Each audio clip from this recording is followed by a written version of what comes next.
Makasih ya Kak ya. Oke, ini izin dari awal tadi.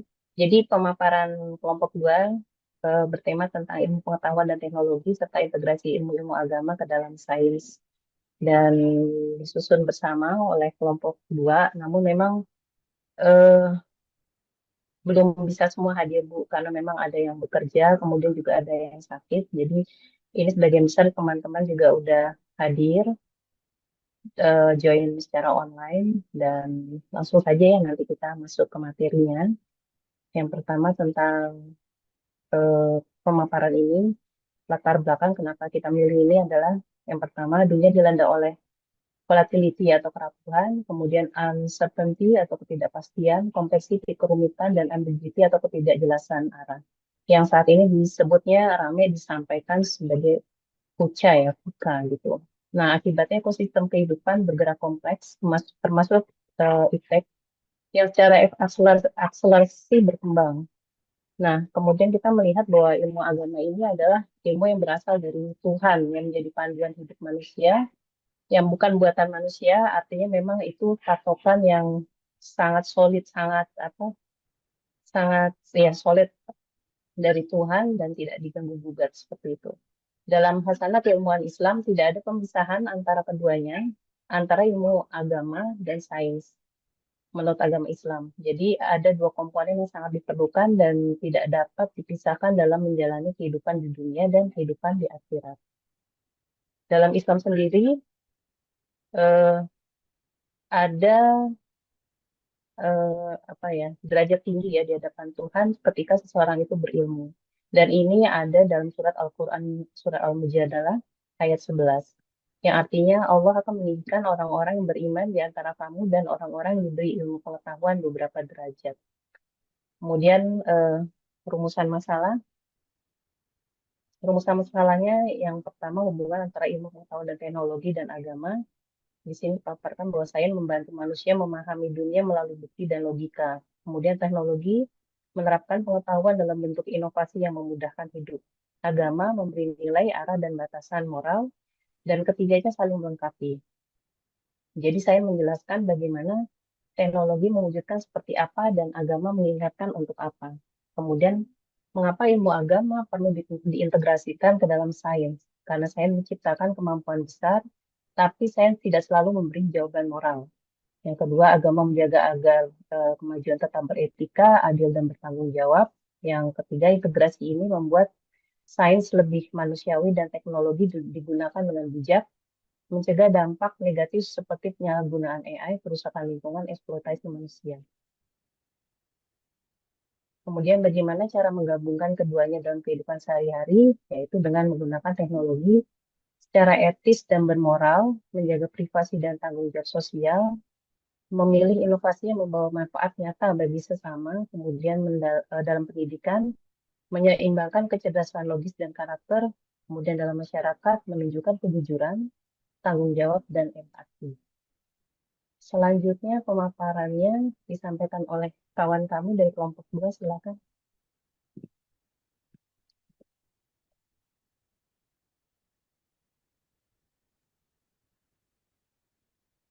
Mas Rizky ada ya? Kak Rizky, Kak, Siap. Iya, Kak Rizky, boleh untuk tujuan dan manfaat? tujuan masalah yaitu yang pertama menjelaskan arti penting ilmu pengetahuan dan teknologi, lalu yang kedua menunjukkan peran agama dalam memberi arah dan nilai pada sains, lalu yang ketiga memberikan contoh penerapan integrasi ilmu dan agama di masyarakat. Lalu untuk manfaat dari makalah ini yang pertama itu adalah meningkatkan pemahaman kita tentang hubungan antara sains dan agama. Nah, di sini kita bisa belajar bahwa sains dan agama sebenarnya tidak bertentangan. Nah, keduanya itu bisa bekerja sama. Sains memberi penjelasan logis dan bukti, sementara agama memberi nilai moral dan etika. Lalu, yang manfaat yang kedua itu mendorong kita untuk menggunakan ilmu pengetahuan dan teknologi dengan bijak. Kemajuan teknologi memang sangat membantu, tapi harus digunakan sesuai aturan moral dan ajaran agama. Dengan begitu, teknologi benar-benar membawa manfaat, bukan masalah. Ya, untuk selanjutnya, slide selanjutnya. Terima kasih. Sekarang saya akan menjelaskan pengertian ilmu pengetahuan. Menurut taxonomy, ilmu adalah organized knowledge obtained by observation and testing of fact, yakni pengetahuan terorganisasi yang diperoleh melalui observasi dan pengujian fakta. Dari KBBI kita dapat mendapatkan dua makna utama. Yang pertama adalah ilmu sebagai pengetahuan sistematis mengenai suatu bidang yang dibangun dengan metode tertentu, seperti ilmu hukum, ilmu pendidikan, dan ilmu ekonomi. Dan yang kedua, ilmu sebagai pengetahuan yang diperoleh lewat proses ilmiah. Dengan demikian, ilmu memfokuskan diri pada penjelasan tentang bagaimana suatu kejadian terjadi. Ia bersifat empiris, rasional, dan dapat diuji.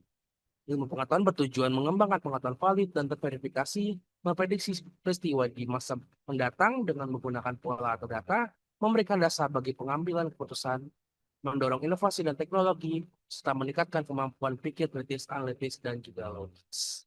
Selanjutnya bisa dilanjutkan kali untuk pengertian teknologi.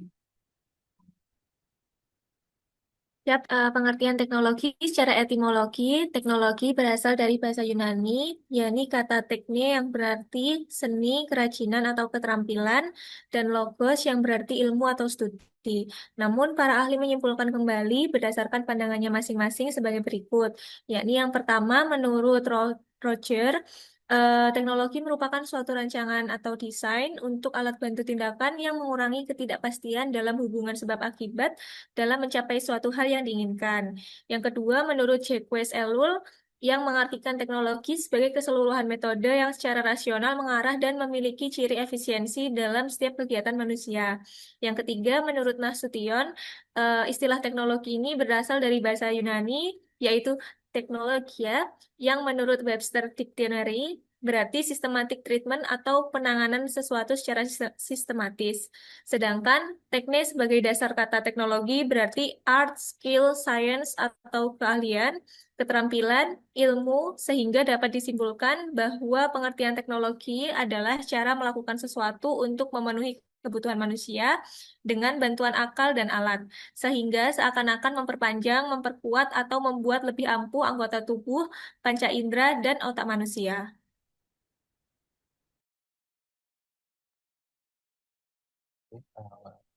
Ya, pengertian ilmu agama. Menurut Burhanuddin Salam, ilmu agama adalah suatu kegiatan mengagumi dengan rendah hati roh yang tidak terbatas luhurnya yang menyatakan dirinya dapat dalam bagian yang kecil-kecil yang dapat disadari dengan akal. Akal agama. Eh, Lalu agama juga diartikan dengan keyakinan yang sangat emosional akan adanya suatu daya pikir yang luhur yang dinyatakan dalam semesta alam yang tidak dapat dipahami atau tidak dapat dijelaskan. Lalu untuk tujuan-tujuan ilmu agama, yaitu yang pertama ada membentuk manusia yang beriman dan bertakwa pada Tuhan. Sebagai contohnya itu menuruti apa yang baik dan apa yang dilarang itu kita tidak boleh mengikutinya. Lalu untuk yang kedua menumbuhkan akhlak moral yang baik dalam kehidupan sehari-hari. Lalu yang ketiga memberikan pedoman hidup agar manusia mampu membedakan yang benar dan mana yang salah seperti yang saya jelaskan tadi yang di pertama. Lalu untuk yang keempat yaitu menciptakan keseimbangan antara kebutuhan dunia dan akhirat. Lalu yang untuk yang terakhir, ada menumbuhkan rasa tanggung jawab terhadap diri sendiri, masyarakat, lingkungan, dan juga kepada sama manusia. Lalu untuk selanjutnya akan dibawakan oleh Kak Dimas.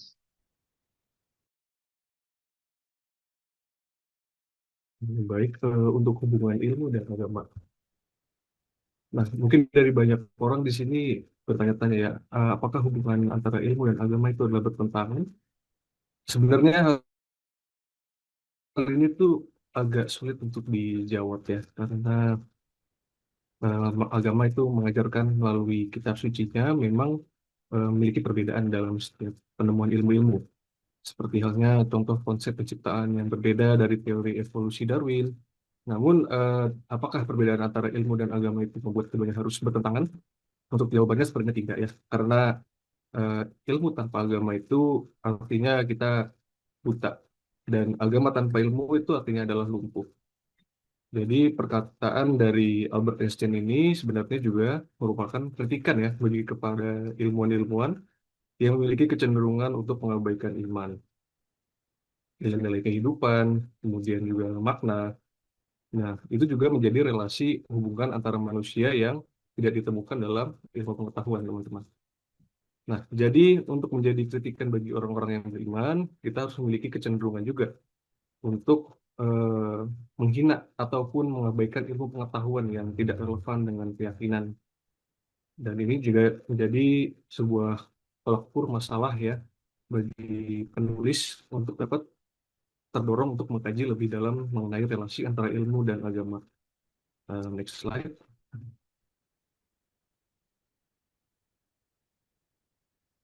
Nah, di sini kita bisa lihat ya antara hubungan ilmu dan agama melalui konsep dasar dari topologi. Nah, di sini ada sekitar lima topologi yang menjelaskan mengenai hubungan antara ilmu dan agama. Kita mulai dari yang pertama, yaitu adalah topologi konflik ya, teman-teman ya. Jadi, antara ilmu dan agama ini itu saling bertentangan. Keduanya saling memaksakan kebenarannya masing-masing dan juga menjadi salah satu contoh peristiwa sejarah yang menunjukkan hubungan konflik antara ilmu dan agama adalah peristiwa pengadilan Galileo pada tahun 1633. Nah, di sini ada sebuah indikator seperti diagram ya, hubungan antara ilmu dan agama. Apabila kecenderungan itu terdapat pada di ilmu, mohon maaf, apabila kecenderungan ada di agama, agama itu kan menjadi berkuasa. Namun apabila ilmu menjadi kecenderungan, nah ilmu yang akan berkuasa. Seperti itu. Itu adalah konsep dari topologi konflik. Kemudian yang kedua adalah pada saat itu juga menggunakan teori Copernicus. Galileo menegaskan bahwa malah matahari menjadi pusat dan bumi menjadi planet-planet yang berputar mengelilingi matahari. Teori ini juga bertentangan dengan apa yang dikatakan dalam kitab suci, karena teori ini juga bertentangan dengan kitab suci, maka Galileo itu akhirnya dihukum. Nah, kemudian ada namanya topologi dialog, teman-teman. Dalam topologi ini, antara ilmu dan agama ini saling berdiskusi ataupun berdialog. Nah, jadi sadar ataupun tidak, ini menjadi sebuah inspirasi ya bagi perkembangan ilmu pengetahuan yang ada di Barat pada saat itu. Dan ilmu juga telah menjadi sebuah inspirasi bagi pemikiran-pemikiran teologis, dan model seperti ini itu mencegah peleburan ataupun konflik dari perpisahan atau pemecahan. Nah, jadi untuk model topologi dialog ini lebih menekankan kepada diskusi yang saling mempengaruhi antara ilmu dan juga agama. Kemudian ada topologi integrasi. Nah, topologi integrasi ini dibedakan menjadi reintegrasi dan unity. Nah, reintegrasi ini sebuah penyatuan kembali antara ilmu dan agama yang sudah terpisah, teman-teman. Kemudian unity yang berarti adalah ilmu dan agama merupakan kesatuan yang primordial. Kebenaran ilmu dan agama juga menjadi salah satu unsur yang berbeda dalam ruang lingkup pembahasan. Jadi antara ilmu dan agama ini dalam topologi integrasi ini memiliki ide mereka masing-masing, teman-teman. Jadi ilmu itu sendiri dan juga agama itu sendiri, namun keduanya saling beriringan bersama-sama. Nah, yang terakhir adalah topologi independen.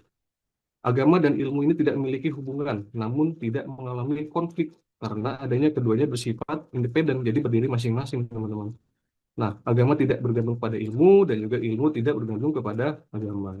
Kemudian topologi independensi juga memisahkan agama dan ilmu dalam tiga hal, yakni adalah masalah yang ditelah, kemudian bidang yang dirujuk, dan juga metode yang digunakan. Seperti itu. Untuk selanjutnya, dari selanjutnya bisa diserahkan kepada teman yang bersangkutan. Terima kasih. Oke, berikutnya pembahasan untuk penerapan iptek di dunia modern. Jadi untuk perkembangan ilmu pengetahuan dan teknologi iptek dalam Islam ya, ini tentunya pasti didorong oleh ajaran agama untuk mencari ilmu, namun pastinya tetap harus diimbangi dengan nilai moral dan juga etika ya. Ini mungkin yang sekarang mengenai moral dan etika yang eh, harus sangat diperhatikan ya dalam perkembangan teknologi, ya, ilmu pengetahuan dan juga teknologi. Karena tanpa kita mempertimbangkan atau diimbangi dengan moral dan etika, pastinya mungkin teknologi tersebut bisa digunakan, tapi akhirnya nanti bisa jadi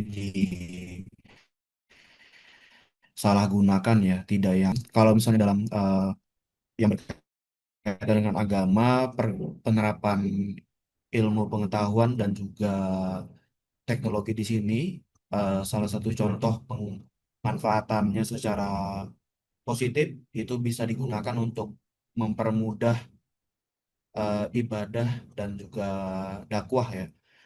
Mungkin contoh di sini beberapa penerapan dan juga sejarah dahulu pada masa keemasan Islam pada abad ke-8 hingga 13, ya, terutama di era dinasti Abbasiyah, itu sangat berkembang ya, ilmu pengetahuan mulai dari kedokteran, kemudian juga astronomi dan juga matematika ya, sebelum akhirnya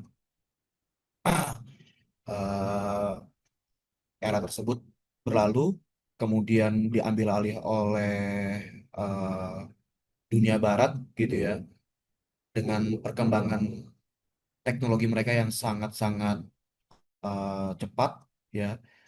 Tapi mungkin kita perhatikan juga eh, saat-saat akhir-akhir ini di dunia barat gitu ya, perkembangan teknologi mereka memang sangat tinggi, sangat cepat. Tapi mungkin kalau kita perhatikan mereka seperti kehilangan arah ya, karena kalau saya lihat secara pribadi ya mereka tidak dalam perkembangan teknologinya. Maaf ya, suara pesawat ya.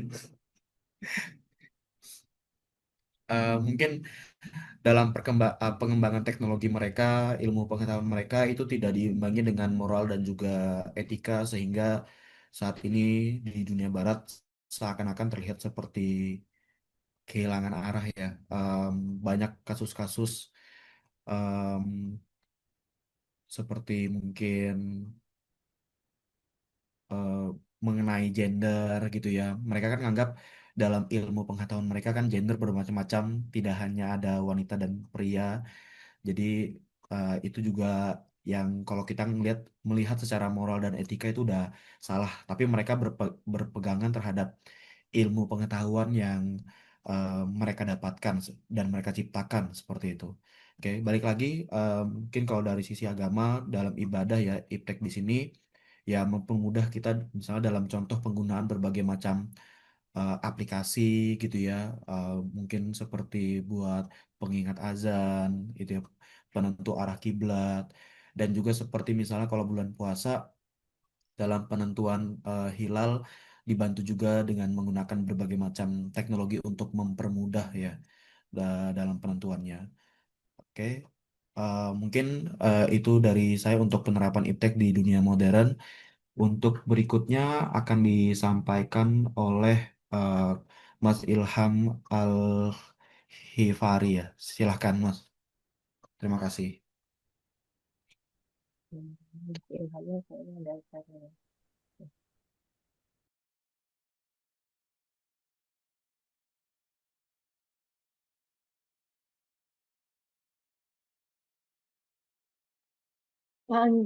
Next slide, Kak Fitri.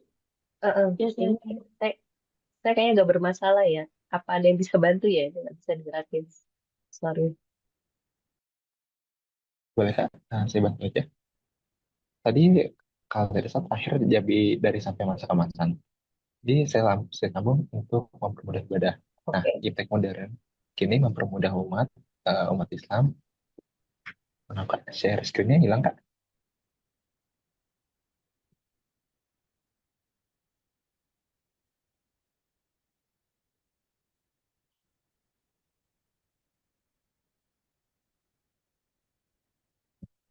Untuk iptek modern kini mempermudah umat Islam dalam beribadah. Misalnya untuk menentukan arah kiblat, menghitung waktu sholat dan menyebarkan dakwah melalui media digital.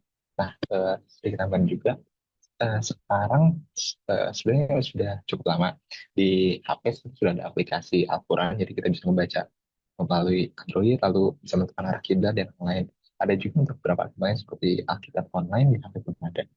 Lalu untuk aplikasi modern, nah tadi sebagai contohnya, teknologi saat ini dapat digunakan untuk membantu kehidupan sehari-hari umat agama Islam, contohnya seperti aplikasi kalkulator zakat dan mengingat sholat, lalu untuk Al-Quran juga ada. Bolehkah ke selanjutnya?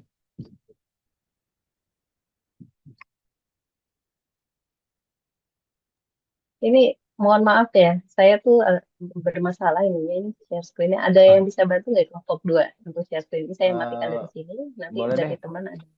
Oke, dari saya sorry aja ya, maaf ya. Oke, teman-teman makasih ya. ya. Boleh. Oke. Well, terima kasih.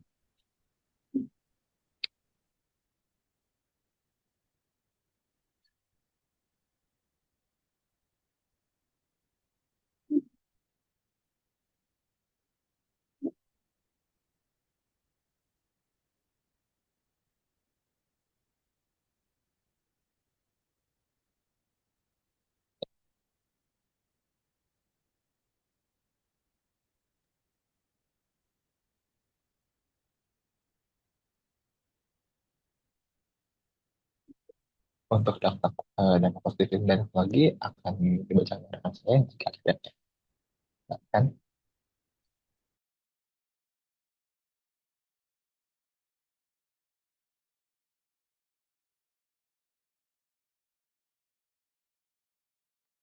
Kak Ilhamnya lagi ini ya, lagi ada acara. Saya bacakan ya. Ilmu dan teknologi memberikan pengaruh besar pada berbagai aspek kehidupan manusia. Dalam komunikasi, kemajuan internet dan perangkat digital membuat jarak dan waktu bukan lagi menjadi hambatan, justru memperkuat hubungan sosial serta mendukung pendidikan dan pekerjaan. Di bidang transportasi, teknologi meningkatkan efisiensi mobilitas melalui sistem navigasi atau GPS dan IoT atau Internet of Things yang membantu pengelolaan lalu lintas secara real time. Hal ini membuat perjalanan lebih cepat, nyaman, dan efisien. Dalam kesehatan, inovasi seperti bioteknologi, kecerdasan buatan, dan analisis big data mempercepat proses penemuan obat dan meningkatkan kualitas layanan medis. Sementara di sektor energi, hadirnya teknologi ramah lingkungan seperti panel surya menjadi solusi alternatif yang mengurangi polusi dan mendukung keberlanjutan lingkungan. Untuk selanjutnya, silakan.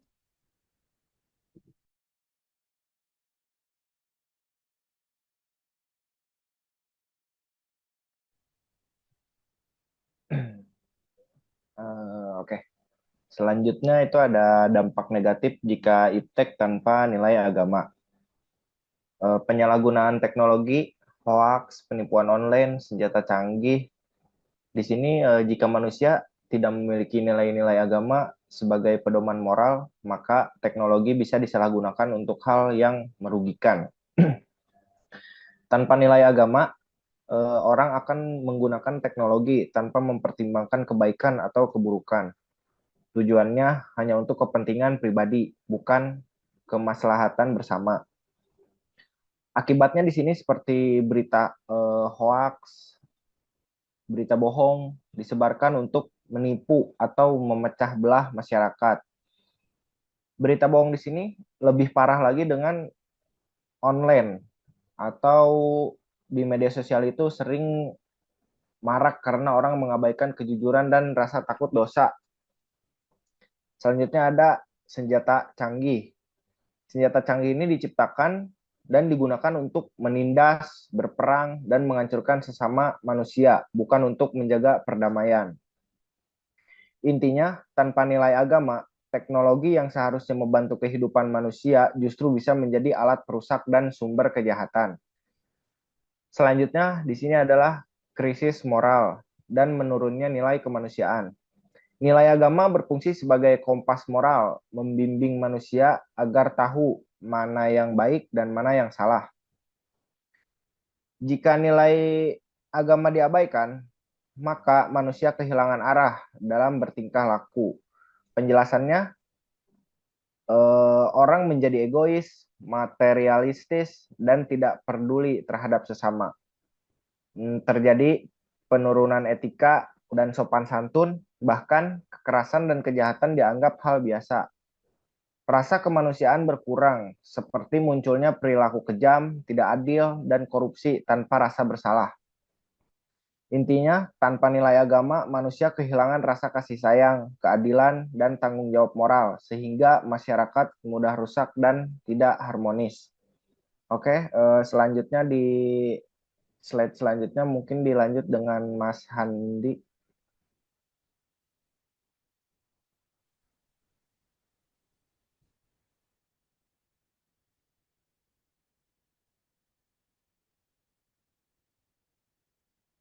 Peran agama dalam mengarahkan ilmu. Hubungan antara agama dan ilmu pengetahuan merupakan salah satu topik paling kompleks dan mendalam dalam sejarah pemikiran manusia. Karena keduanya sama-sama berupaya memahami realitas, namun melalui pendekatan yang berbeda. Agama berfungsi sebagai sistem kepercayaan yang memberikan landasan metafisik, etika, serta tujuan akhir kehidupan. Sedangkan ilmu pengetahuan adalah metode sistematis untuk memahami alam melalui observasi dan juga eksperimen. Meski berbeda dalam cara kerja, keduanya memiliki hubungan yang saling melengkapi. Agama mengarahkan ilmu bukan dalam aspek teknis seperti penghitungan atau eksperimen. Pernyataan bahwa agama mengarahkan ilmu bukan berarti bercampur tangan dalam prosedur teknis ilmu, seperti menghitung poros listrik atau menganalisis reaksi kimia. Sebaliknya, peran mengarahkan ini beroperasi pada level epistemologis atau sumber pengetahuan, dan juga etis dan juga teologis. Secara epistemologis, agama menumbuhkan keyakinan akan keteraturan alam semesta yang menjadi dasar lahirnya semangat ilmiah. Banyak ilmuwan seperti Isaac Newton dan Kepler terdorong oleh keimanan untuk menyingkap hukum-hukum Tuhan melalui sains. Secara etis, agama menjadi pedoman moral agar ilmu digunakan dengan tanggung jawab. Ilmu bersifat netral, sedangkan agama memberi kompas nilai agar teknologi membawa kemaslahatan, bukan kerusakan. Dalam Islam, setiap ilmu harus bermanfaat bagi manusia dan lingkungan, selaras dengan prinsip keadilan dan keseimbangan.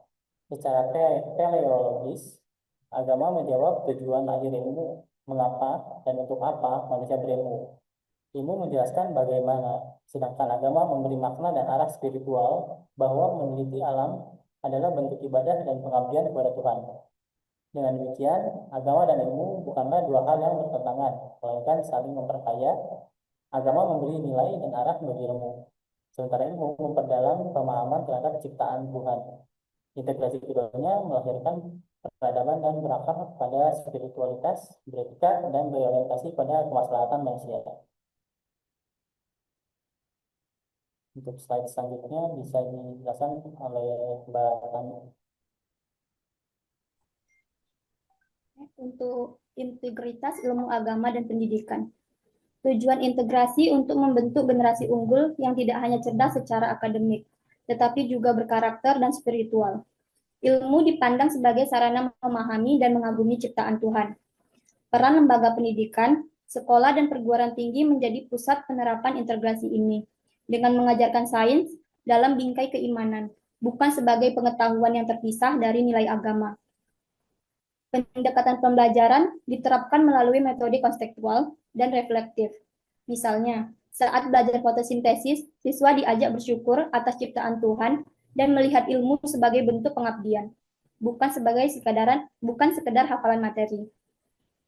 Integrasi lintas disiplin, guru dapat menghubungkan pelajaran dengan sejarah ilmuwan Muslim seperti Al-Warismi atau Ibnu Sina untuk menumbuhkan kesadaran bahwa agama mendorong inovasi ilmiah dan kemajuan peradaban. Penerapan di perguruan tinggi berfokus pada riset yang etis dan berbasis nilai, seperti penerapan halal, sains atau bioteknologi yang mempertimbangkan prinsip moral, syariat Islam, dan keadilan sosial. Dampak positif menghasilkan peserta didik yang unggul, kritis terhadap dampak teknologi tanpa moral, sistematis dan etis dalam berpikir, inovatif dalam menciptakan solusi bermanfaat bagi masyarakat. Faktor pendukung keberhasilan integrasi ilmu agama dan pendidikan diperlukan kerjasama antara pemerintah, pendidik yang memahami iptek dan agama, serta dukungan masyarakat untuk menciptakan pendidikan yang berimbang antara ilmu dan iman. Baik, untuk selanjutnya akan dijelaskan oleh Mas Gali.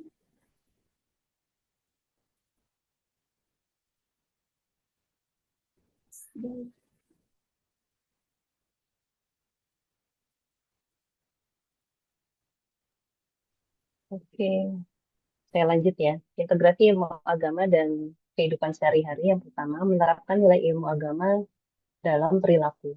Sebagai pedoman moral dan etika, menjadikan ajaran agama sebagai tolok ukur untuk mengatur tingkah laku dan pengambilan keputusan sehingga menghasilkan individu yang bermoral dan bertanggung jawab. Kemudian membangun karakter, menggunakan nilai agama untuk membentuk karakter yang kuat, bukan hanya cerdas secara intelektual, tapi juga beretika dan berintegritas.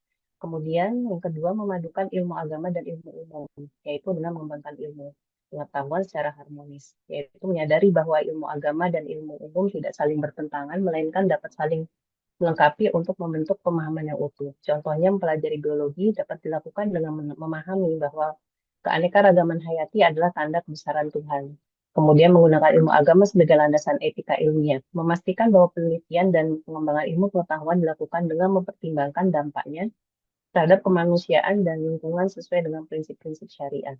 Yang ketiga, menjadikan agama sebagai sumber motivasi dan tujuan hidup sebagai ibadah. Yang pertama, menjadikan ibadah ritual seperti sholat sebagai bagian penting dari kehidupan disertai dengan kesadaran spiritual dan penerapannya dalam keseharian. Kemudian menuntut ilmu, memandang pencarian ilmu pengetahuan sebagai bagian dari ibadah yang diperintahkan agama dan menjadikan ilmu tersebut untuk kemaslahatan umat dan peradaban. Kemudian berkontribusi positif, yaitu menggunakan ilmu yang dimiliki untuk berkontribusi secara positif bagi masyarakat seperti mengembangkan teknologi atau ilmu pengetahuan yang bermanfaat bagi sesama yang semuanya dilandasi dengan niat untuk beribadah. Selanjutnya, ini perbandingan ilmu Barat dengan Islam menurut Kunto Wijoyo dari aspek periodenya. Kalau dari eh, perspektif Barat ini termasuk modern, kemudian kalau untuk Islam ini pasca modern, kemudian untuk aspek sumber pengetahuan Barat menggunakan akal, kalau Islam menggunakan wahyu dan akal. Dari aspek etika Barat lebih kepada humanisme dan antroposentris, secara Islam lebih kepada humanisme dan teosentris. Dari proses sejarah menurut Barat ada diferensiasi. Kemudian dari sisi Islam ada dediferensiasi. Kemudian dari aspek sifat ilmiah, dari sisi Barat lebih sekuler dan otonom, dan dari sisi Islam lebih integralistik atau menyeluruh. Oke. Ini ya, jadi contoh nyata integrasi ilmu dan agama terkait dengan penghitungan rasi Dijelaskan. bintang. Tapi Kemudian, ya, saya oke, izin Kak Masya. menjelaskan. Silakan Kak Masya lanjutkan.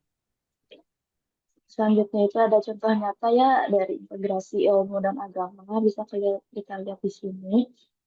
Nah, di sini itu pasti kita tahu itu adalah sebuah ciptaan Tuhan ya berupa rasi bintang ya. Di sini itu rasi bintang disebutkan bahwa mereka itu sebuah bentuk asal muasalnya itu dari langit.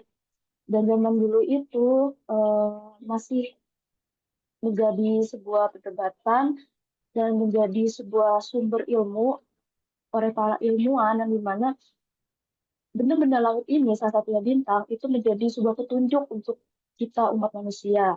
Contohnya itu yang pertama itu sebagai pemanfaatan teknologi, yang dimana para ilmuwan itu meneliti menggunakan sebuah teknologi bernama teleskop. Jadi mereka itu memantau nih untuk bintang ini mengarahkan untuk apa sih? Misalkan untuk mengarahkan arah mata angin, utara, timur, selatan, dan barat. Kemudian itu dampak positifnya itu adalah kita mendapatkan sebuah ilmu. Jadi apa yang para ilmuwan tuangkan ke dalam penelitian mereka. Kemudian dampak negatifnya apa? Dampak negatifnya itu misalkan eh, kita pernah lihat atau pernah eh, kejadian di suatu, misalkan kita lihat di sosial media, itu ada orang sharing gitu. Kalau dia itu punya ilmu. Nah, ilmunya ini kita bisa tahu lah ilmu nggak tahu dari mana, tapi dia punya misalkan sebuah jimat atau kartu gitu yang diibaratkannya jimat dan kartu ini dihubungkan dengan ciptaan Tuhan. Jadi ciptaan Tuhan ini itu di apa diimplementasikan ke dalam apa yang dia dapat. Misalkan untuk bintang ini bisa membawa keberuntungan loh. Bintang ini bisa membawa dampak positif loh buat kalian gini gini gini. Nah, itu yang salah dan itu masuknya tidak dalam syariat agama kita baik Islam ataupun agama lainnya gitu. Masa kita itu tadi disebutkan ya ada perselisihan Galileo tahun 1663. Itu kita tahu ya Galileo Galilei itu kan kalau nggak salah seingat saya itu kan seorang fisikawan asal Italia. Dia itu meneliti sebuah matahari dan bumi. Jadi waktu itu keadaan agama, apalagi agama non Islam itu belum sepenuhnya sempurna. Jadi di mana gereja itu menyepakati bahwa orang gereja menyepakati bahwa bumi itu sebagai pusat dari tatanan tata surya. Kenapa? Karena manusia itu hidup di mana? Di bumi. Kemudian untuk segala aspek kehidupan itu bermula dari mana? Dari bumi. Jadi gereja itu, pihak gereja dan tatanannya itu yakin bahwa bumi itu pusat dari segalanya di tata surya. Tetapi Galileo Galilei ini meneliti bahwa dari pergerakan bumi ini bukan bumilah yang dia itu sebagai pusat dari tata surya, melainkan matahari. Karena apa? Sebelumnya ini gereja itu nggak percaya kalau matahari ini sebagai pusat dari tata surya karena tidak ada buktinya awalnya. Nah, akhirnya Galileo ini membuktikan dengan ilmu yang dia dapat, yaitu dengan ilmu pengetahuan ada dua, yaitu ada dari ilmu Kepler dan Newton. Jadi ilmu Kepler ini, ilmu Kepler ini itu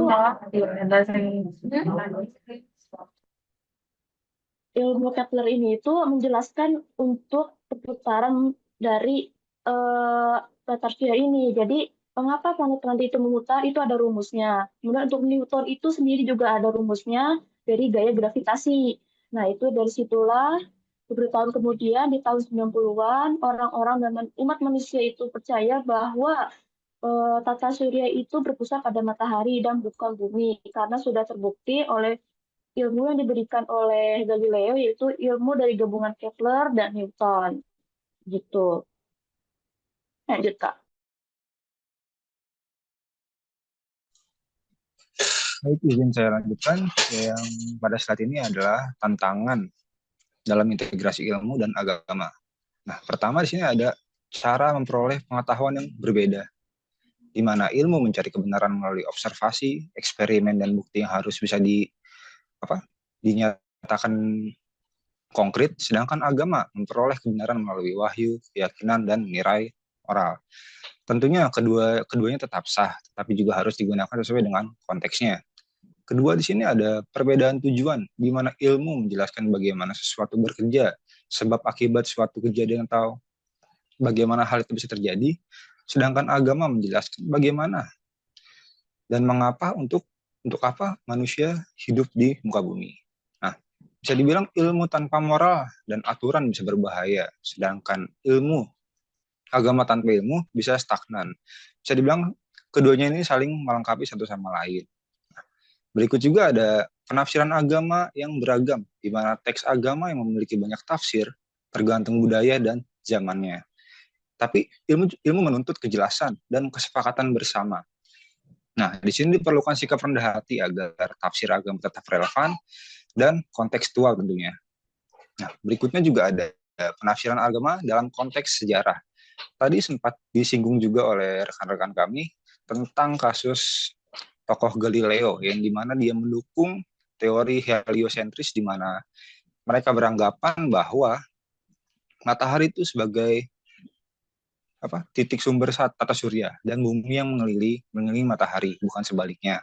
Nah, karena Galileo bertentangan pada ajaran gereja dan pada saat itu, akhirnya Galileo di sini dihukum seumur hidup sebagai tahanan rumah.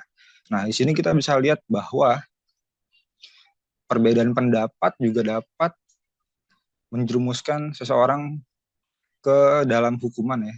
Makanya di sini juga perlu kerendahan hati seperti di poin 3 tadi agar tidak ada pihak-pihak yang tersinggung.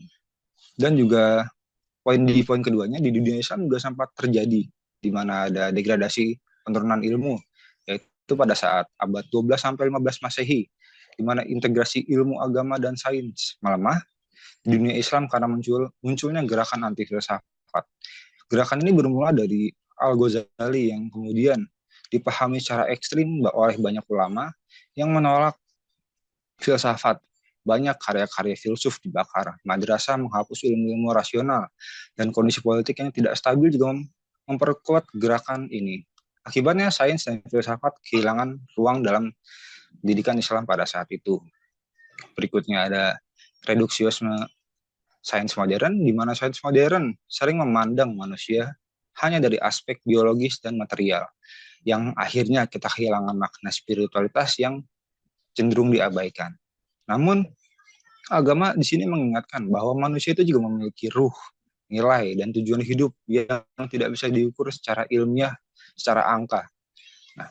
Namun pada saat ini sains modern semakin memberi perhatian pada ranah spiritualitas manusia, terutama dalam dua bidang, yaitu neurology dan psychology of religion, di mana neurologi di sini berusaha memahami otak memproses pengalaman religius dan spiritual, mulai dari rasa khusyuk saat beribadah hingga munculnya ketenangan saat praktik doa dan meditasi. Pendekatan ini menunjukkan bahwa pengalaman yang dulu dianggap sebelumnya metafisik atau tidak terlihat ini ternyata memiliki pola aktivitas syaraf yang dapat dipetakan secara ilmiah. Nah, di sisi lain, psychology of religion juga meneliti bagaimana keyakinan, ibadah, dan nilai-nilai spiritualitas mempengaruhi kesehatan mental, pengendalian emosi, dan kesejahteraan psikologis. Mungkin kita sempat dengar atau sempat lihat di sosial media di mana ketika ada berita orang depresi bunuh diri, orang tidak bisa mengendalikan emosi, akan ada sedikit-sedikit celetukan bahwa wah, orang ini jauh dari agama, seperti itu.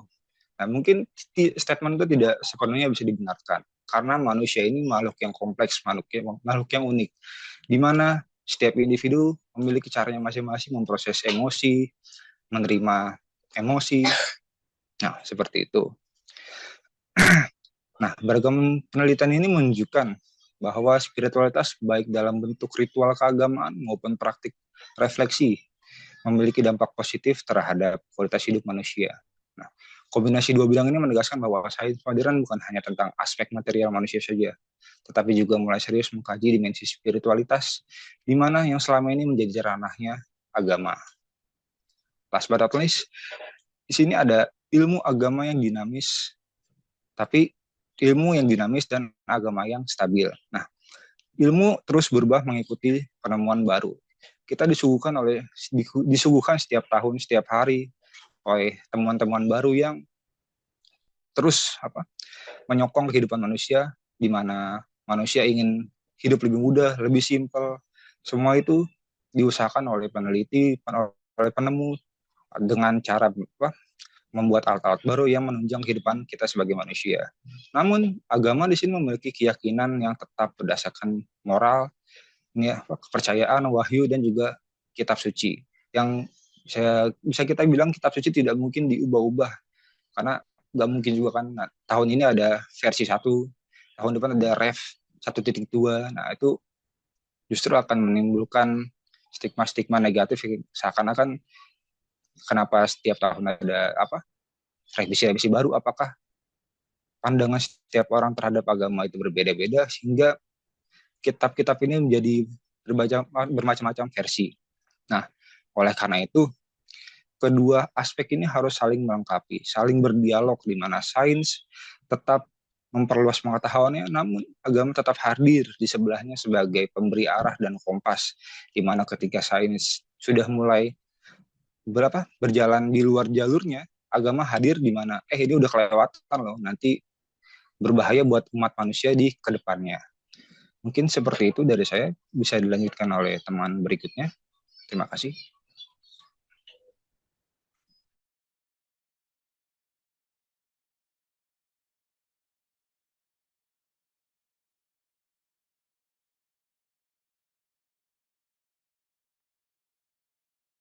Oke, saya lanjutkan ya.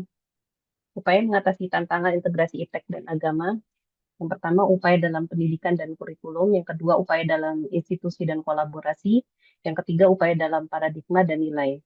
Untuk upaya dalam pendidikan dan kurikulum, dilakukan pengembangan kurikulum, yaitu menyusun kurikulum yang secara harmonis menggabungkan ilmu pengetahuan dan nilai-nilai keagamaan. Kurikulum ini dapat dirancang untuk mencerminkan keterpaduan antara keduanya, tidak hanya sekedar masukkan materi saja, materi agama saja ke dalam mata pelajaran sains. Yang kedua ada pelatihan guru, yaitu meningkatkan kompetensi para guru ataupun dosen dengan memberikan pelatihan berfokus pada integrasi ilmu dan agama. Yang ketiga, program studi interdisipliner, yaitu mengembangkan program studi yang menggabungkan bidang ilmu agama dengan ilmu sains, seperti program studi gabungan antara syariah dan hukum positif, atau filsafat Islam dan ilmu sosial. Kemudian dalam bidang upaya dalam institusi dan kolaborasi, yang pertama adalah kolaborasi kelembagaan, di mana mendorong kerjasama antara lembaga pendidikan agama dan sains, seperti Fakultas Agama dan Fakultas Sains, untuk menyelenggarakan kegiatan ilmiah bersama, mata kuliah kolaboratif atau proyek penelitian gabungan. Yang kedua, melakukan revitalisasi perguruan tinggi Islam, menjadikan perguruan tinggi Islam sebagai motor penggerak integrasi, dengan memperbuat program studi dan penelitian yang interdisipliner. Yang ketiga, penyelenggaraan forum ilmiah, yaitu dengan mengadakan konferensi atau forum akademik untuk mendiskusikan pengembangan integrasi keilmuan, seperti konferensi integrasi interkoneksi Islam dan sains. Yang keempat, melakukan penerbitan jurnal, yaitu mendorong penerbitan jurnal-jurnal yang fokus pada integrasi ilmu agama dan sains untuk berbagi gagasan dan temuan penelitian. Dalam upaya paradigma dan nilai, maka bisa dilakukan pergeseran paradigma, yaitu dengan menghilangkan dikotomi atau pemisahan antara ilmu agama dan ilmu duniawi dengan membangun paradigma integrasi interkoneksi atau transdisipliner. Yang kedua, isi dan nilai mengintegrasikan ilmu modern dengan nilai-nilai Islam. Ini berarti ilmu pengetahuan didukung oleh fakta sains, sementara nilai-nilai keagamaan menjadi dasar etika yang kuat untuk pengembangan ilmu pengetahuan. Yang ketiga, pengetahuan karakter, yaitu dengan menerapkan integrasi ilmu dan agama di lingkungan sekolah untuk membentuk karakter siswa yang islami melalui nilai-nilai etika, moral, dan spiritual, sehingga mampu menghadapi tantangan global. Demikian untuk selanjutnya dilanjutkan oleh Kak Muhammad Nur ya. Ya, hadir. Silakan Kak. Oke, di sini saya akan membahas pentingnya etika dalam penggunaan teknologi. Nah, kita semua tahu bahwa perkembangan teknologi saat ini sangatlah cepat. Hampir semua aktivitas manusia sekarang terbantu oleh teknologi, mulai dari komunikasi, pekerjaan, sampai juga hiburan. Tapi di balik semua kemajuan itu, etika menjadi hal yang sangat penting. Karena tanpa etika, teknologi yang seharusnya membantu justru bisa menimbulkan dampak negatif. Contohnya penyebaran hoax, pencurian data, atau penyalahgunaan kecerdasan buatan atau disebut AI. Nah, disinilah peran agama dibutuhkan karena agama sendiri mengajarkan nilai-nilai seperti kejujuran, tanggung jawab, dan kepedulian. Nilai-nilai inilah yang membantu kita menggunakan teknologi dengan cara yang benar. Misalnya, media sosial bisa dipakai untuk berdakwah, berbagi ilmu, atau menyebarkan hal-hal bermanfaat lainnya. Tapi kalau etika diabaikan, media sosial justru bisa dipakai untuk menyebar fitnah atau ujaran kebencian. Jadi pada intinya, etika sendiri adalah pagar pengaman yang menjaga agar perkembangan teknologi tetap berada pada jalur kebaikan. Dengan etika yang kuat dan diperkuat oleh nilai-nilai agama, teknologi bisa membawa manfaat besar dan menjadi sarana kesejahteraan bagi umat manusia. Selanjutnya boleh di next, kesimpulan akan dilanjutkan oleh Mas Herman. Baik, terima kasih atas kesempatannya. Berdasarkan dari apa yang kami telah paparkan sebelumnya, maka kita dapat menarik kesimpulan dalam beberapa poin, seperti ilmu pengetahuan dan teknologi serta agama merupakan tiga hal penting yang saling melengkapi untuk membentuk kehidupan manusia yang maju dan bermakna. Ilmu membantu kita untuk memahami dunia secara rasional, sedangkan teknologi memudahkan aktivitas dan meningkatkan kualitas hidup, dan agama memberikan arahan, nilai, dan batasan moral agar ilmu dan teknologi digunakan dengan bijak. Integrasi ketiganya perlu diterapkan tidak hanya di sekolah ataupun kampus, tapi juga dalam kehidupan sehari-hari. Memang masih ada tantangan karena cara pandang ilmu dan agama sering berbeda. Namun ilmu berdasarkan bukti, sedangkan agama berdasarkan wahyu dan nilai moral. Namun dengan teknologi terbuka, pendidikan yang digabungkan dengan sains dan nilai agama, serta penanaman etika teknologi, integrasi ini bisa berjalan dengan baik. Pada akhirnya, perpaduan antara ilmu, teknologi, dan agama akan menghasilkan manusia yang cerdas pikirannya, baik akhlaknya, dan kuat imannya, sehingga kemajuan zaman tidak hanya membawa manfaat secara materi, tetapi juga keseimbangan antara akal, iman, dan kemanusiaan itu sendiri. Adapun saran-saran yang mungkin bisa kita implementasikan di kehidupan kita sehari-hari untuk menciptakan keseimbangan ini, eh, hal yang bisa kita lakukan adalah mengajarkan ilmu pengetahuan bersamaan dengan ilmu agama agar kita tidak hanya memiliki kecerdasan itu sendiri secara teknologi dan ilmu pengetahuan, tetapi juga akhlak dan tanggung jawab atas sikap kita untuk menciptakan keharmonisan di antara kehidupan manusia. Dalam kehidupan sehari-hari, kita perlu memaknai teknologi dengan bijak, sehingga menggunakan media sosial sebagai contoh untuk hal yang positif, bukan menyebarkan hoax ataupun kebencian, sehingga kita terus belajar tentang penggunaan teknologi yang aman dan beretika. Dan selain itu, kerjasama antara para ilmuwan, tokoh agama juga sangat penting agar setiap penemuan dan inovasi yang muncul itu membawa manfaat dan tidak merugikan orang lain. Generasi muda juga perlu diajarkan sejak dini tentang pentingnya tanggung jawab dan menggunakan teknologi dalam menggunakan teknologi dan dilakukan secara bijak. Kalau semua hal itu dapat kita lakukan, maka kemajuan teknologi bisa berjalan beriringan dengan nilai agama, sehingga menciptakan kehidupan manusia yang lebih baik, adil, dan berakhlak. Next, mungkin sekian presentasi dari kami kelompok 2. Langsung saja mungkin kita akan buka sesi tanya-jawab bagi teman-teman yang ingin bertanya. Dipersilakan.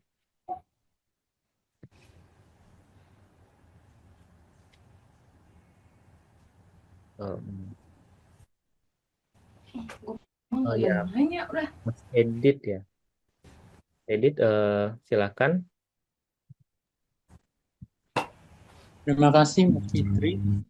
Sebelumnya mohon maaf, saya dari kelompok 1. Apakah tadi di awal Ibu menyatakan bahwa yang wajib bertanya kelompok 3 ya, ke kelompok 2. Mungkin saya setelah itu. Apakah gimana Mas?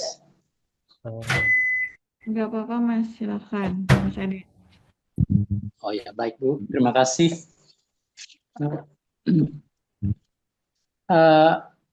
Menarik tentang agama dan ilmu pengetahuan dan teknologi ya. Banyak contoh, salah satunya tentang contoh di abad pertengahan sudah diulik oleh teman-teman tadi tentang Galileo Galilei versus gereja ya. Yang mau saya minta perspektif dari teman-teman itu mungkin berkaitan dengan kisah penciptaan. Ada 2 agama besar, yaitu agama Kristen, Katolik, Protestan, dan Islam ya, yang berbicara tentang kisah penciptaan manusia pertama Adam itu ya.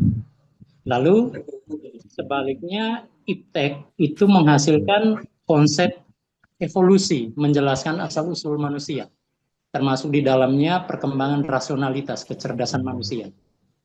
Nah, sedangkan kalau di kitab suci itu tuh manusia setara atau serupa atau menjadi bagian dari sebagian dari citra Tuhan sendiri. Nah, pertanyaannya itu bagaimana untuk dijelaskan? Yaitu macamnya bertentangan. Ya, kita minta ilmu pengetahuan menjelaskan itu kelihatan. Misalnya saya posisi orang awam ya. Mohon maaf Mas Edit, Mas Munir mungkin bisa di-mute dulu. Halo? Bisa di-mute dulu sebentar, soalnya agak sulit untuk di... Mas Muniruddin, Mas Edit silakan pertanyaannya, soalnya Mas Muniruddin, ya tolong. Ya, Oh ya, bisa dilanjutkan Mas Edit. Ya, baik, terima kasih. Saya mau bertanya tentang perspektif teman-teman dari kelompok 2. Bagaimana dijelaskan kisah penciptaan dalam kitab suci manusia pertama itu dengan evolusi yang adalah produk. Ya. Itu sih Mas, singkatnya. Terima kasih. Oke. Baik, kita tampung dulu pertanyaannya Mas Edit. Selanjutnya Mas Muniruddin ya. Oke, Mas Muniruddin bisa dipersilakan untuk menjabarkan pertanyaannya.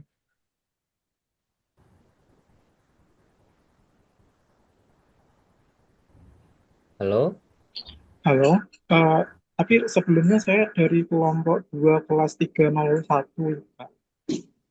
Apa tetap boleh untuk bertanya?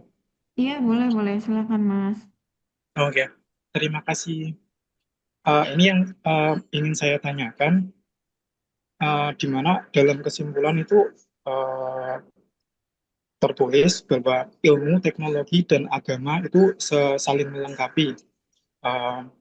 Sedangkan saya punya pemahaman kalau misalkan contoh seperti sains atau pengetahuan tentang manusia secara biologis, dan sedangkan ilmu agama itu kan pengertian tentang tauhid dan ketuhanan. Jadi bagaimana teknologi dan agama itu bisa saling melengkapi? Maksudnya cara pelengkapnya itu bagaimana? Sedangkan sains dan agama secara saya pribadi itu ada beberapa gap yang sulit untuk dipertemukan. Misal seperti contoh itu kisah tentang Nabi Adam dan teori evolusi ya. Evolusi manusia. Itu sih gap yang saya temukan. Itu aja Mas yang ingin saya tanyakan. Terima kasih. Oke. Oke, baik. Terima kasih Mas Muniruddin. Mungkin yang terakhir kita ambil 3 pertanyaan aja biar ringkas. Mas Chandra Buana, silakan. Thank you Mas Hermansyah. Jadi kalau saya tangkap tuh materinya gini loh. Ilmu teknologi dan sains itu mempermasalahkan bisa atau tidak suatu itu dibuat. Sedangkan agama mempermasalahkan apakah sesuatu itu boleh atau tidak. Could and should. Masalahnya could and should bisa atau bisa dan boleh. Ya kan? Oke. Pertanyaan saya adalah menurut perspektif teman-teman, menurut opini teman-teman di kelompok 2, kita prosesnya tuh kita jalankan dulu ipteknya, kita bangun ipteknya dulu, baru kita review menurut agama boleh atau tidak, atau kita review agamanya dulu, kalau misalnya boleh baru kita buat ipteknya. Contoh cloning manusia deh. Apakah bisa? Sepertinya beberapa tahun lalu saya sempat baca beritanya memungkinkan, tapi kalau dari sisi agama boleh atau tidaknya saya tidak yakin. Asumsikan saja itu tidak boleh. Nah, tapi kan kita udah ada studi tuh ipteknya jadi terbuang percuma kan karena tidak boleh. Nah, baik lagi nih ke pertanyaan saya. Jadi idealnya tuh kita review secara ipteknya dulu. kita jalankan secara ipteknya, kalau nggak bisa, kalau bisa dan ternyata secara agama tidak diperbolehkan, kita scrap out that project, atau kita review dari sisi agamanya dulu, kalau memungkinkan baru kita baru kita bangun. Apakah pertanyaan saya cukup jelas? Nggak jelas, Mas. Ya, gue mau kerja. Oke, terima kasih pada teman-teman yang bertanya. Mungkin Thank you. terima kasih juga pada Mas Chandra. Oke, mungkin selanjutnya kita akan bahas satu persatu. Di sini mungkin dari teman-teman di kelompok 2, apakah ada yang bersedia untuk menjawabnya? Ya, Kak izin ini jadi jawab pertanyaan. Mungkin sesi nanti sharing aja ya ini kalau dari pertanyaan Kak Edi terkait konsep konsep penciptaan manusia. Kemudian dikaitkan dengan kalau dari sisi evolusinya Charles Darwin dan lain sebagainya. Saya sih melihatnya kalau dari sisi agama Islam ya, karena saya orang Islam, seorang Muslim, maka konsep penciptaannya itu sebenarnya kalau manusia ya dari tanah gitu. Dan apa yang diteorikan oleh Charles Darwin adalah buah pikiran, buah teorinya dia dari hasil pemikirannya dia yang menurut saya bisa saja itu salah kayak gitu. Dan pembuktiannya itu pun kalau secara kita lihat dalam kehidupan sehari-hari, kenapa seorang Muslim meninggal kemudian dimakamkan, dia dikafankan, kemudian dia dikafankan, dikuburkan langsung ke tanah supaya dia kembalinya pun juga ke tanah seperti itu. Jadi ada penguraian unsur tubuhnya yang sudah mati itu kembali ke tanah. Dan buat saya sih itu sudah cukup jelas ya. Saya ngelihat memang di sini ada keterbatasan antara persepsi konsep penciptaan manusia secara Islam atau secara agama dengan konsep pemikiran manusia gitu yang sangat terbatas seperti itu. Meskipun mungkin Charles Darwin mungkin lebih pintar lah dibanding kita gitu atau dibanding siapapun. Tapi dengan pemikiran terbatas itu buat kalau saya menilai tidak menjadi jawaban purna bahwa dia yang paling benar gitu untuk teori itu. Karena teori itu kan sebenarnya siapa yang bisa membuktikan ya mau menentangnya silakan dengan teori yang lain seperti itu. Tapi kalau saya pribadi sih lebih kepada konsep agama itu lebih masuk akal seperti itu dibanding yang dilakukan oleh katakanlah teori evolusinya Darwin seperti itu. Kemudian kalau Kak itu sih yang terkait kalau dari perspektif saya ya untuk jawaban dari Kak Edith sesi itu sharing aja sih. Mungkin teman-teman lain bisa menambahkan. Terima kasih. Ya, makasih ya Kak Fitri untuk paparannya. Betul, Kak Fitri bilang kalau misalkan dari perspektif agama itu kita bisa tahu nih kalau manusia itu terbuat dari tanah menurut agama Muslim ya. Mungkin agama lain juga pun sama seperti itu. Tapi untuk evolusi manusia jika dibandingkan dengan ilmu pengetahuan alam, itu kita punya nenek moyang. Nah, nenek moyang itulah yang kita berada di dunia ini. Jadi di Indonesia itu mempunyai nenek moyang dari zaman dulu yang ditemukan oleh para ilmuwan. Contohnya kayak Pithecanthropus dan lain-lain. Itu kan diteliti ya satu-satu. Jadi dari kerangka ini membentuk nenek moyang apa, kerangka ini membentuk nenek moyang apa. Jadi itu. Nah, kemudian untuk diimplementasikan ke teknologi, jadi misalkan nih dalam tadi di seorang ibu itu pasti kan kita tahu dia itu pasti mengalami yang namanya mengandung. Nah, jadi misalkan kita menggunakan teknologi yang namanya USG, itu kita bisa lihat nih, itu ada, oh di foto ini ada si ibu ini ada bayi gitu. Berarti adalah muncullah sebuah tanda-tanda kehidupan yang baru untuk si calon bayi ini gitu. Nah, jadi kita bisa lihat di situ kalau teknologi dan ilmu agama bisa diimplementasikan menjadi sebuah ilmu yang bermanfaat.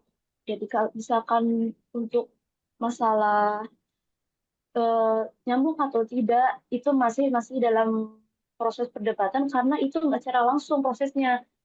Pasti ada prosesnya selama bertahun-tahun gitu. Itu Kak. Oke. Oke, mungkin itu yang untuk pertanyaan Mas Edit dan mungkin sedikit menambahkan tentang asal-usul manusia. Kalau saya pribadi, saya akan condong pada teori penciptaan, pada ya teori penciptaan tentang manusia, asal-usul manusia itu sendiri. Namun eh, hal yang salah, yang mungkin sering jadi miskonsepsi adalah teori evolusi bahwa manusia itu dari kera itu sudah terbantahkan sebenarnya. Eh, dari teori Charles Darwin sendiri pun sebenarnya yang disebutkan dalam teori evolusi adalah teori tentang seleksi alam dan manusia itu memang terus berevolusi. Contohnya saja kita sekarang ada dalam berbagai bentuk seperti kulit, warna kulit yang berbeda, jenis rambut yang berbeda, bentuk mata dan kemampuan-kemampuan lainnya. Mungkin teman-teman juga pernah tahu bahwa ada suatu suku di Indonesia, saya lupa di mana tempatnya. eh, Mereka memiliki paru-paru yang lebih besar dibandingkan manusia lainnya karena mereka hidup di laut dan mereka bisa bernafas lebih lama, bisa menahan nafas lebih lama di laut di dalam air dibandingkan manusia pada umumnya. Dan saya yakin itu merupakan suatu bentuk evolusi dari organ-organ tubuh dari manusia itu sendiri untuk menyesuaikan dirinya dan dapat bertahan di eh, tempat hidupnya gitu. Jadi dan ini juga masih teori gitu kan. Teori artinya belum menjadi hukum dan belum ada ketetapan bahwa ini adalah hal yang paling benar. Karena manusia terus mencari tahu tentang pertanyaan-pertanyaan yang muncul dalam pikirannya. Nah, untuk pertanyaan, ya terima kasih pada Mas Edit suku Bajo ya. Eh, Baiklah, kemudian untuk pertanyaan Mas Muniruddin, apakah ada yang ingin menjawab teman-teman dari kelompok 2? Izin Kak, itu pertanyaan Kak Muniridun itu 11-12 Oh sebenarnya sama pertanyaan Kak Edit. ya, Ya, memang masih hampir sinkron. sama. Masih Ya, sama. hampir sama. Baik, Ya, mungkin ada teman-teman ya yang ingin mungkin menambahkan ada yang mau silakan. nambahkan lagi dari teman-teman. Kalau tidak ada, saya menjawab pertanyaan Kak Cendra. Oke, kalau nggak ada mungkin boleh dilanjutkan dengan pertanyaan. Oh ya, mungkin Mas Muniruddinnya apakah ada sanggahan atau mungkin hal lainnya yang mungkin ingin diperjelas? Kalau enggak, mungkin kita akan lanjut ke pertanyaannya Mas Cendra untuk menjawab pertanyaan Mas Cendra. Hanya Iya, Mas Muniruddin. mungkin boleh sedikit menambahkan Mas. Untuk itu tadi yang pengetahuan dari apa manusia tentang revolusi, kalau misalkan memang apa ya, kemarin saya sempat baca sedikit tentang revolusi. Contoh yang paling sederhana gini, kalau yang namanya revolusi itu kan dari hal yang tidak sempurna menjadi hal yang sempurna kan. Tidak. Pengetahuan dasarnya kan seperti itu. Oke, ya. Baik. Nah, lanjutkan Mas. Mohon maaf sebelumnya. Oh ya, terus untuk kalau misalkan berevolusi, misalkan contoh pada mata mata manusia itu, jika satu komponennya itu tidak ada, itu kan otomatis mata tidak akan berfungsi. Kalau misalkan revolusi itu memang itu sih, kalau misalkan memang bisa dibuktikan kan seharusnya sampai sampai sekarang kan harus tetap ada revolusi yang selalu berkembang dan mungkin ada bukti apa ya, sesuatu yang bisa dipelajari secara urut atau berurutan secara lengkap. Itu sih Mas. Mbak Marsha mungkin mau menambahkan? Nah, saya bantu menjawab ini, Mas. Oh ya, oke, Mbak. Terkait yang salah satu tadi contoh kan mata ya. Jika ada salah satu organ yang hilang atau tidak ada, itu tidak bisa digunakan untuk semacamnya. Nah, tujuan dari IPTEK sendiri itu kan meneliti bagaimana cara mengubahnya atau mengolah kembali supaya bisa difungsikan jadi lebih baik. Makanya ada namanya evolusi. Jadi mencoba lebih baik. Seperti contoh saya sendiri, saya kan menggunakan kacamata. Itu dikarenakan mata saya mengalami silinder dan penglihatannya minus. Itu kalau untuk terapi itu mungkin bisa, tapi kemungkinan sangat kecil. Jadi ada yang namanya teknologi seperti kacamata. Dari lensa sendiri yang mengubah suatu teknologi menjadi penglihatan kita menjadi lebih normal lagi seperti sebelumnya atau seperti sedia kala. Nah, itu salah satu contoh iptek dengan agama yang tadi dimaksud untuk evolusi gitu, Mas. Nah, mungkin itu mungkin sedikit menambahkan di bagian makna dari teknologi dan ilmu teknologi agama dan saling melengkapi itu, kalau dari yang saya pahami sebenarnya eh, agama itu kan sebuah ketetapan yang sudah ada gitu kan. Nah, terkadang manusia itu keluar konteks dari ketetapan itu dan mencoba mencari sesuatu hal yang dia tidak pahami. Nah, ketika dia mencari mencari jawaban tersebut, maka muncullah ilmu-ilmu tadi untuk mempelajari kenapa sih kita harus begini, kenapa kita harus begitu gitu. Nah, adanya ilmu dan teknologi itu sebenarnya makna dari saling melengkapi ini adalah contoh dari hal bahwa sebenarnya ilmu dan teknologi itu ada karena ingin melengkapi apa yang tidak dapat dijelaskan secara detail dalam ilmu agama. Dan memang kita nggak akan bisa ketahui itu secara instan gitu. Karena jangankan untuk memahami hal yang tidak yang dijelaskan dalam agama saja, hal yang ada sendiri pun yang bisa di depan mata kita seperti lautan itu tidak bisa kita pahami secara keseluruhan setelah beribu-ribu tahun gitu. Kita ada di dunia ini. Jadi em, dan itu pasti ada waktunya. Mungkin kita memahami sedikit demi sedikit sehingga muncullah di sini statement yang saya sebutkan, ilmu dan teknologi dan agama itu saling melengkapi satu sama lainnya. Nah, mungkin itu sih dari saya. Gimana Mas Muniruddin? Dari kami, mohon maaf, dari kami kelompok 2. Cukup Mas, saya rasa itu sangat membantu untuk memahami dari ketidaktahuan yang sebelumnya. Terima kasih Mas Herman. Oke, baik. Terima kasih. Dan yang terakhir itu pertanyaan dari Mas Chandra tentang mana sih yang harus kita review duluan? Apakah teknologi yang harus yang didahulukan atau agama yang harus didahulukan? Mungkin di sini saya persilakan dulu kepada teman-teman di kelompok 2. Apakah ada yang ingin menjawab pertanyaan dari Mas Chandra?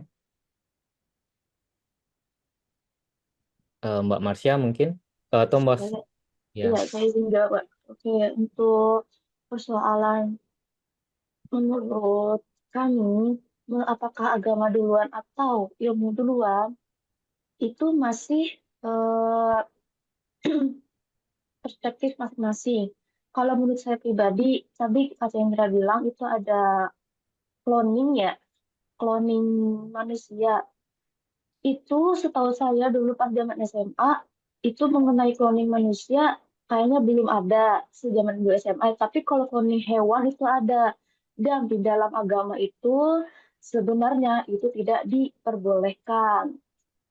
Nah, kalau misalkan untuk dijadikan ilmu pengetahuan, itu ada beberapa ulama dan beberapa tokoh agama itu memperbolehkan hal tersebut itu dijadikan sebagai ilmu pengetahuan. Misalnya nih, kan kalau cloning itu mereka tuh mengambil sebuah genetik dari si eh, sampel dari misalkan hewan ini gitu. Bisa jadi sampel ini tuh diambil kemudian dijadikan sebuah penelitian yang di mana apakah sampel ini dijadikan sebagai obat-obatan, apakah sebagai vaksin atau lainnya yang dijadikan untuk bahan penelitian mereka. Kalau misalkan itu masih mendapatkan izin dari para tokoh agama, itu masih bisa saja diperbolehkan untuk menjadikan ilmu pengetahuan. Tapi kalau misalkan ada suatu penyimpangan di dalam ilmu pengetahuan tersebut yang dilakukan oleh para ilmuwan, itu masih dalam proses eh, ibaratnya eh, diskusi antara atau agama dengan ilmuwan tersebut. Apakah ini diperbolehkan ditindaklanjuti ilmuannya atau tidak, begitu. Oke. Baik, mungkin itu hal yang bisa kami jawab dari pertanyaan-pertanyaan.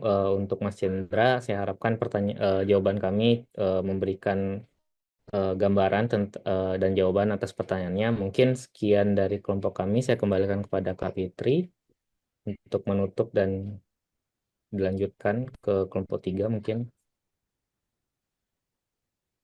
Ya, terima kasih Kak Hermansyah dan teman-teman semua yang sudah sama-sama kita presentasi. Semoga ini ya, membawa insight ya buat yang lainnya dan izin Bu, mungkin sekian dari kelompok 3 langsung saya tutup sama-sama. Wassalamualaikum warahmatullahi wabarakatuh. Saya kembalikan kepada Ibu Mutiara. Oke, Waalaikumsalam warahmatullahi wabarakatuh. Terima kasih untuk kelompok 2 atas presentasinya yang sangat bagus ini ya. Tadi sudah memaparkan dari materi yang dijelaskan. Saya mungkin menambahkan dari tadi ya, yang sudah dijelaskan oleh rekan-rekan kelompok 2, menjawab pertanyaan Mas Chandra. Kalau menurut saya memang cloning manusia itu kan sebenarnya kita melakukan mungkin apa ya, ilmuwan itu tujuan tujuan penelitiannya untuk apa? Kalau misalkan dengan cloning manusia ini justru malah membawa kerusakan, untuk apa kita lakukan gitu ya? Untuk apa manusia yang berakal ini melakukan hal-hal penelitian tersebut gitu? Karena penelitian penelitian itu sudah seharusnya membawa efek baik untuk keilmuan atau apa ya, perkembangan keilmuan gitu ya. Mungkin kalau kayak apa, mutasi-mutasi dari tumbuhan-tumbuhan itu mungkin bisa membawa efek baik untuk manusia gitu ya. Misalkan kayak mutasi dari apa, semangka semangka jadi nggak ada bijinya, atau enggak anggur jadi nggak ada bijinya, itu kan juga justru mempermudah manusia untuk makan buah gitu. Tapi kalau misalkan dirasa memang cloning manusia ini tidak membawa efek yang baik, justru itu dilarang oleh agama gitu ya, karena kan tidak jelas nasabnya nanti seperti apa perkawinannya gitu ya. Terus juga kalau menurut saya pribadi, kalau misalkan teknologi atau agama yang duluan, mungkin kalau menurut saya agama dulu, karena kalau misalkan kita ibaratnya membuat suatu penemuan tapi tidak sesuai dengan agama, ya untuk apa gitu ya. Kayak misalkan ada penemuan gimana caranya mungkin 10 atau 20 tahun kemudian bisa menghidupkan orang meninggal gitu ya, bisa jadi apa, jadi hidup lagi gitu. Itu kan sebenarnya yang punya apa, menentukan kehidupan hanya Allah atau Tuhan semata gitu, bukan dari manusia. Jadi lebih diutamakan agamanya dibanding dengan teknologinya gitu. Kalau memang tujuannya baik untuk keilmuan atau untuk yang tadi ya, mempermudah manusia, ya nggak apa-apa gitu. Oke, tepuk tangan dulu untuk kelompok 2 sudah sangat baik. Ya, saya senang nih untuk kelompok ini, untuk apa namanya, pendidikan agama sudah sangat apa ya, aktif dalam berargumen maupun memberikan ilmu-ilmu tambahan untuk kita. Semoga minggu depan, oh ya, untuk kelompok 3 saya gabungkan dengan SI 303 ya. Jadi ada 2 kelompok. Tadi kata Mbak Ria kebetulan jadi ketua kelas perwakilan untuk SI ya. Memang Mbak Ria agak cukup ekstra nih kerjaannya karena memang membantu dari 3 kelas gitu. Tapi beliau sudah mau gitu ya. Jadi tadi Mbak Ria itu menyampaikan bahwa untuk minggu depan itu ada 2 kelompok. Jadi nanti kita gabungkan aja yang 303 SI 301, kelompok 3 digabungkan dengan SI 303 gitu ya teman-teman ya. Mungkin dari saya Boleh, jika ada makasih, Bu. kesalahan ya dalam berucap atau bertindak untuk hari ini mohon dimaafkan karena apa ya, Quran hanya milik Tuhan semata gitu ya teman-teman. Saya Bu, akhiri kelas hari ini. izin Semoga menanggapi, Bu. bermanfaat dan semoga minggu depan kita bisa bertemu kembali. Oke, saya Bu, akhiri. Ibu, Assalamualaikum interupsi, warahmatullahi Bu. wabarakatuh. Waalaikumsalam warahmatullahi wabarakatuh. Waalaikumsalam. Waalaikumsalam. Terima kasih, Bu. Yang Terima Makasih, Bu. kasih teman-teman, semuanya. Terima kasih, Bu. Thank you, thank you. Have a nice weekend semua.